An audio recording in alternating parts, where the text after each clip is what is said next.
Hello students, welcome to BTech360. Another episode where a lot of questions have come to us since Saturday when we published a lot of things, and Monday also we published quite a few things. So the questions keep rolling in. Three requests that I always have for you. One, please subscribe to BTech360 while you're asking questions. Two, use a college predictor, because some of the questions that you have, the responses would be much better served if you were to use a product, because that has all the data. Your guesstimate me in terms of whether I know all the answers, that's not the thing. It is for you to get all the answers, and that will come only when you use a service or a product which is completely backed by data. We are not getting into my opinion or your opinion, we're talking of how the data responds back to you. So please use your Career 360 college predictor, and it will give you most of the answers that you want. And lastly, I would be very happy if you ask me questions which are slightly more wider than just getting to your percentile and category and all, because that's, the college predictor will respond to that any which ways, right? And for most of the parents, let me give you one more thing. Please give me all data. Only when I get all details can I give you the right answer. From now on, I'm not going to pick up any question which doesn't have all details about your home state, your category, what you're looking for and why you're looking for it. Unless you give me all details, it'll be difficult for me to pick up your questions and give you a very correct answer, right? So that is my first thing. And now I'll pick up the question. The first question came to me again from Chennai.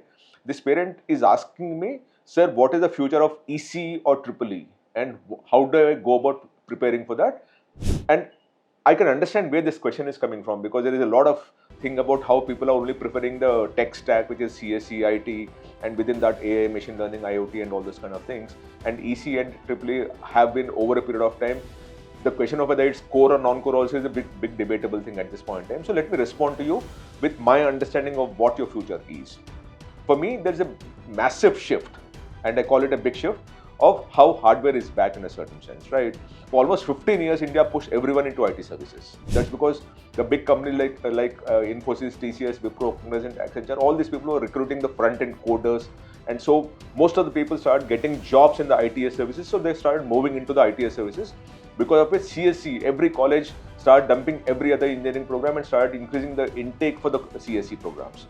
And that cycle seems to be flattening, because if you now know, most of the ITS companies have reduced their recruitment also. Wipro, TCS, Infosys, all these companies have reduced their recruitment also. So very clearly, you will actually see the ITS services reducing their fresher hiring, and to that extent, CSE as the driving force will start seeing a bit of, it's already flattening, it might also start reducing as you move along. While all this is happening, the number of graduates who are passing out of CSE are also increasing dramatically. So there will be a massive mismatch between the supply and demand of the number of CSE engineers who are coming out of the education system and the number of engineers who will be employed by the ITS services. So that's a big challenge for you. Now with this, there are three global shifts that are happening between and that will help or aid students who are looking for EEE and ECE. The first one is the semiconductor and chip design is becoming a big challenge for India. So India will have a big push, and China has already made a massive push in the space. So you actually will have a lot of people trying to build semiconductors and chip design in this sense. Then the electrification, across electrical vehicles that we have, increasingly people are trying to depend lesser on oil and those kind of things when you're dealing with motor vehicles. So the electrification of the EVs that you have, renewable energy that you're talking of, the smart grids that most countries and states are planning, will also increase a massive demand for the ECE kind of people. And then the embedded intelligence, which is IoT, robotics, defense tech, and all these things will also require a lot of people who understand EEE or ECE in that sense. So, which essentially means that the ECE era are no longer a core but and low paying, that kind of a thought process if you had, that is gone. They are becoming strategic. It's very high value domains that they're working on, but only the top 20-30% of the students who have excellent and in-depth skill will actually make a big career out of this. So you cannot be a normal student with no specialization and all. You need to be really working hard and gain in-depth knowledge to make it work for you. Now between ECE and EEE, what is the thing? That now again, this is my opinion, by the way. The ECE, which is electronics and communication, has a massive demand as you move along, because the high growth areas, which is semiconductor design, VLSI, chip design, is massive in the country, and world over, every country is on a race to get into the semiconductors and chip design kind of thing, right? And embedded systems is a big thing in most countries at this point in time.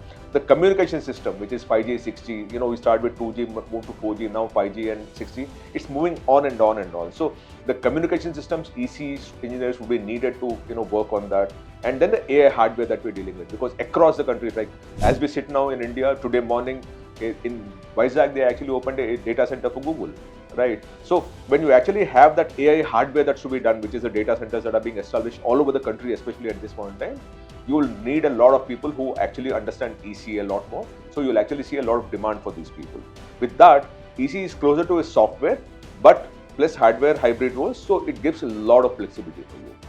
On the other hand, EEE is more infrastructure and energy and industrial systems play. So a lot of infrastructure that's being built in the country, a lot of energy that's needed by the country, and a lot of industrial systems that are needed by the country. So you're dealing with power systems, you're dealing with electrical vehicles, you're dealing with industrial automation, and you're dealing with smart energy systems or smart grids that most of the countries and states are also investing in.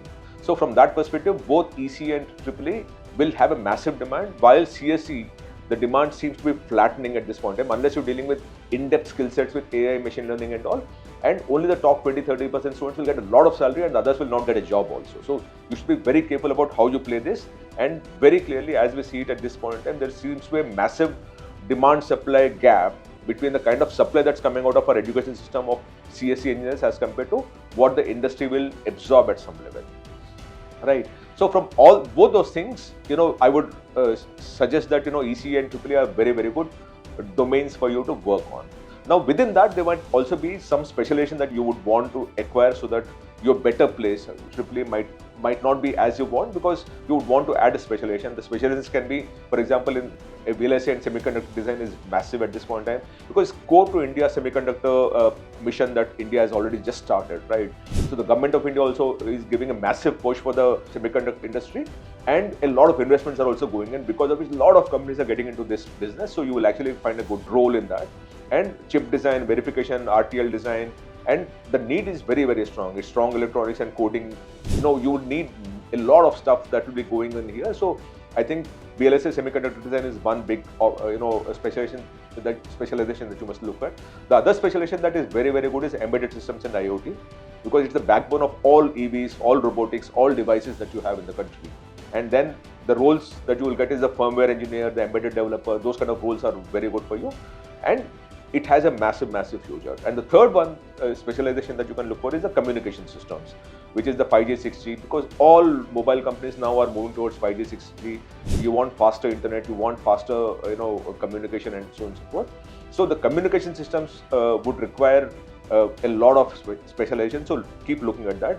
And the niche, it is, but by the way, this is very, very niche, but very high paying. So very few offer that, but it's very high pay. And telecom, defense, satellite sector, all these sectors are going to need people who understand communication systems.